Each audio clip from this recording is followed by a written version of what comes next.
నా పేరు doctor AVR Subrahmanyam అండి. నేను ఇండస్ట్రీకి కొత్తగా వచ్చాను. ఈ చిత్రసీమలో వేటపాలెం సినిమా నా మొదటి సినిమా. ఒక మంచి సినిమా తీయాలనే కాన్సెప్ట్తో నేను ఈ ఇండస్ట్రీకి రావడం జరిగింది. ఈ cinema Vetapalem film director Nandi Venkatareddy గారు పరిచయం అయిన తర్వాత స్టోరీ వినిపించారు. ఈ స్టోరీ బ్యాక్డ్రాప్ అంతా అనాథ పిల్లలు, అంటే వీధిలో వదిలిపెట్టి వెళ్ళిపోయిన తల్లిదండ్రులు, వాళ్ళ గురించి వాళ్ళు వీధిలో వదిలిపెట్టిన తర్వాత వాళ్ళు ఏ విధంగా క్రిమినల్గా మారుతారనే ఒక కథాంశంతో మన నంది వెంకటరెడ్డి గారు చాలా అద్భుతంగా తెరకెక్కించారు. అలాగే ఈ సినిమాకు సంభాషణ ముత్యాల గణేష్ గారు చాలా అద్భుతంగా రాశారు.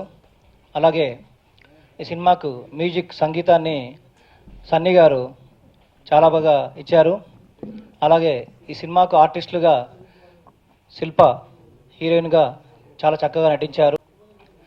సెన్సార్ పూర్తి చేసుకొని ఈ నెల అంటే డిసెంబర్ 27వ తారీఖున ప్రసాద్ ల్యాబ్ ఆడిటోరియంలో ఆడియో రిలీజ్కు ప్లాన్ చేశాము. జనవరి మొదటి వారంలో రిలీజ్ చేయడానికి సన్నాహాలు చేస్తున్నాము. వేటపాలెం చిత్రం నా మొదటి సినిమా, డైలాగ్స్ రాశానండి. అయితే ఇది ఒక మంచి చిత్రం అవుతుందని నా నమ్మకం. దీనికి మా ప్రొడ్యూసర్ గారు కూడా చాలా స్పందించి మాకు కోఆపరేషన్ చేశారు.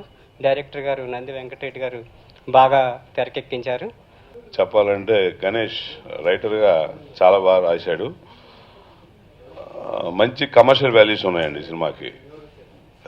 అనాథ బాల అన్నగాడు మంచి కమర్షియల్ వాల్యూస్ ఉన్నాయి. కొన్ని సన్నివేశాలు బాగా హత్తుకుపోతాయి మనుషులందరూ. చాలా బాగుంటుంది మీకు ఈ సినిమా. మూవీలో నాకు ఇంత గొప్ప అవకాశం ఇచ్చిన డైరెక్టర్ గారికి, ప్రొడ్యూసర్ గారికి నిజంగా చాలా థ్యాంక్స్ చెప్పాలి. అండ్ వన్ ఇంపార్టెంట్ థింగ్ ఏంటంటే, నేను డబ్బింగ్ చెప్పేటప్పుడు అండి కొన్ని డైలాగ్స్కి ఇన్వాల్వ్ అయిపోయి నాకు కళ్ళలో నీళ్ళు అలా వచ్చేసాయండి. డైలాగ్స్ అంత బాగా రాశారు గణేష్ గారు. రియల్లీ ఆయన మంచి రైటర్గా ఫ్యూచర్లో కన్ఫర్మ్గా సెటిల్ అవుతారు. చాలా బాగా రాశారు నిజంగా. అండ్ రిలీజ్కి కూడా చాలా ప్లాన్స్ జరుగుతున్నాయండి మంచిగా. అమ్మ అనేది ఇంటికి మనకు నాన్న అనేవాడు ఇంటికి ప్రొటెక్షన్ ఇస్తే, అమ్మ అనేది ఒక టీచర్ లాగా ట్రైనింగ్ ఇస్తుంది. ఒక పోలీసు సమాజానికి ఒక టీచర్ లేకపోతే సమాజం ఏ విధంగా అయితే చెడిపోతుందో, మారిపోతుందో, అలాగే అమ్మా నాన్న లేనప్పుడు సో పిల్లలు అలాగే చెడిపోయేటువంటి అవకాశం ఉంటుంది. సో ఇటువంటి కాన్సెప్ట్ తీసుకొని ఈ సినిమా తీయడం అనేది చాలా మంచి ఉద్దేశం. బట్ వీళ్ళు చేసినటువంటి ప్రయత్నం ఒక 20% మాత్రమే. మూవీ లవ్ అంటే సినిమా మీ అందరి ప్రొడక్షన్లోని ఇక్కడే ప్రెస్ మీట్ ఛానల్ చేశాము. తర్వాత సెకండ్ మూవీ వచ్చేసి హైటెక్లో డిసెంబర్ 12th రిలీజ్ చేశాను. థర్డ్ మూవీ ఇది జనవరి 1st వీక్లో రిలీజ్ చేయడానికి రెడీ చేస్తున్నా. ఇది ఒక అనాథ పిల్లలు, అంటే వీధిలో ఒక అనాథ పిల్లలు చెత్త కాగితాలు ఏరుకుంటే ఒక అనాథ పిల్లల స్టోరీ ఇది.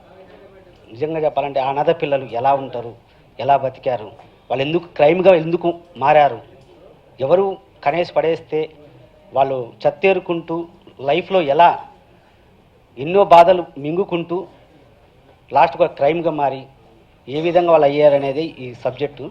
వేటపాలెం అంటే ఏదో అసభ్యంగా మాత్రం కాదు, ఇది క్రైమ్ కాదు. మరి ఒక పిల్లల గురించి, ఒక ఎవరూ లేని విధంగా ఉన్న అనాథ పిల్లలు ఎలా బతుకుతారు, తల్లిదండ్రులు లేకపోతే వాళ్ళకి భవిష్యత్తు ఏంటి అనేది సబ్జెక్టు. వేటపాలెం అనే పేరు మాత్రమే అది, కానీ చాలా బాగా వచ్చింది సినిమా.